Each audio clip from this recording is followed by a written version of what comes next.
بسم الله الرحمن الرحيم الحمد لله رب العالمين وصلى الله على سيدنا محمد النبي الأمين وعلى آله وصحبه والتابعين وبعد أيها الملأ الكريم السلام عليكم ورحمة الله وبركاته. Alors, fatalité ou libre arbitre? Nous sommes sur terre, le Coran nous parle de prédestination, ce que nous appelons communément le maktoub, c'est-à-dire ce qui a été écrit, bien entendu, sur les tables gardées, le lawh al-mahfouz, et les gens sont en droit de se poser cette question. On se sent en quelque sorte oppressé. Il y a comme une forme d'injustice si tout a déjà été écrit. À quoi cela me sert-il d'entrée de jeu de vivre? Quand vous lirez le Coran, vous remarquerez qu'à chaque fois qu'Allah subhanahu wa ta'ala décrit des scènes du jugement dernier, donc ce qui est censé arriver dans je ne sais combien de temps, mais quand même c'est quelque chose de lent, en tout cas surtout quand le Coran a été révélé, ça faisait très très longtemps, même si le prophète sallallahu alayhi wa sallam a dit j'ai été envoyé moi et l'heure dernière comme ces deux doigts, ça veut dire qu'il ne reste pas beaucoup, il reste l'équivalent d'une phalange, pas plus. Quand Dieu nous décrit des scènes du jugement dernier, il les décrit au prétérit, en employant le passé. وَجَاءَتْ كُلُّ نَفْسٍ مَعَهَا سَائِقٌ وَشَهِيدٌ. Chaque âme est venue avec des forces qui la guident vers nous. Les gens qui وَقَالُوا, par exemple, même les gens qui demandent pardon, la chose est formulée au passé. Pourquoi cela? Parce que, pour comprendre bien la prédestination, imaginez le temps en tant que segment, en tant que fil. Il y a le passé, il y a le présent et il y a le futur. Pour l'être humain, le temps va du passé vers le futur en passant par le présent. Pour Dieu, le temps n'a pas le même effet sur l'entité divine comme il l'a sur nous, êtres humains.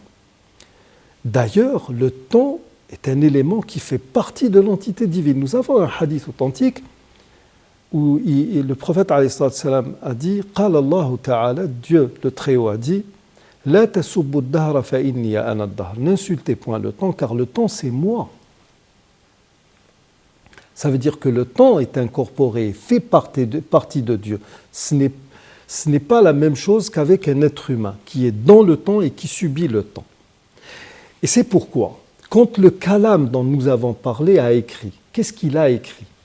Il a écrit à un moment donné que nous placerions, quand nous parlons de l'axe du temps, que nous placerions dans la préexistence, pas dans la préhistoire. Si la préhistoire est ici, la préexistence est à je ne sais combien d'années-lumière.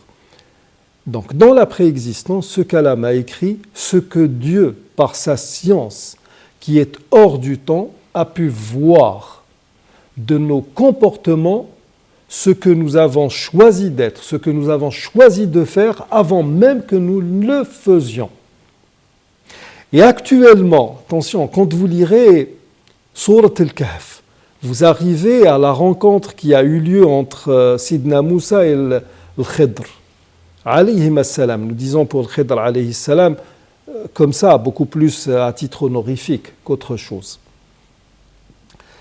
Alors, Moïse alayhi salam va rencontrer cette personne parce que c'est une personne douée d'intelligence. Dieu l'envoie vers cette personne pour qu'il apprenne.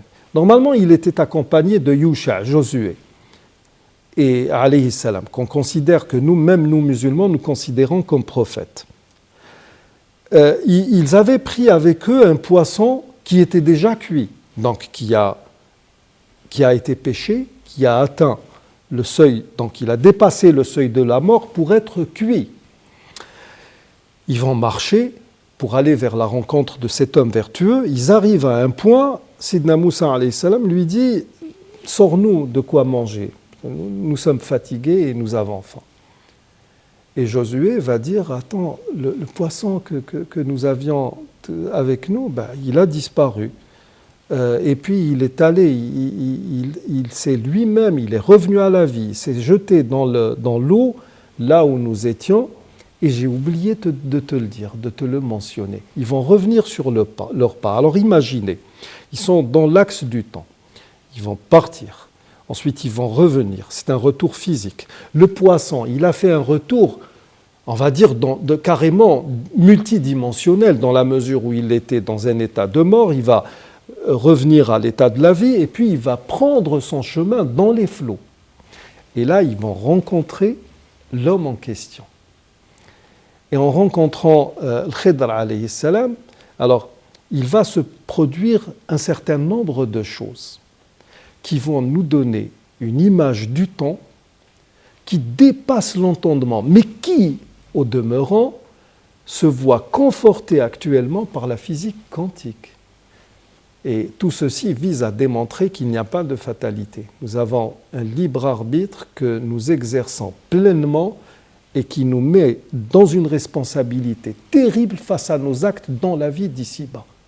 Dieu ne nous a pas muselés, il n'a pas sclérosé nos esprits et il n'a pas entravé nos libertés. Nous arrivons au terme de l'émission d'aujourd'hui. Nous poursuivrons lors de notre prochain rendez-vous. D'ici là, je vous dis astawdi'ukumullah alladhi la tadi'u wada'i'uh. Wassalamu alaykum wa rahmatullahi wa barakatuh.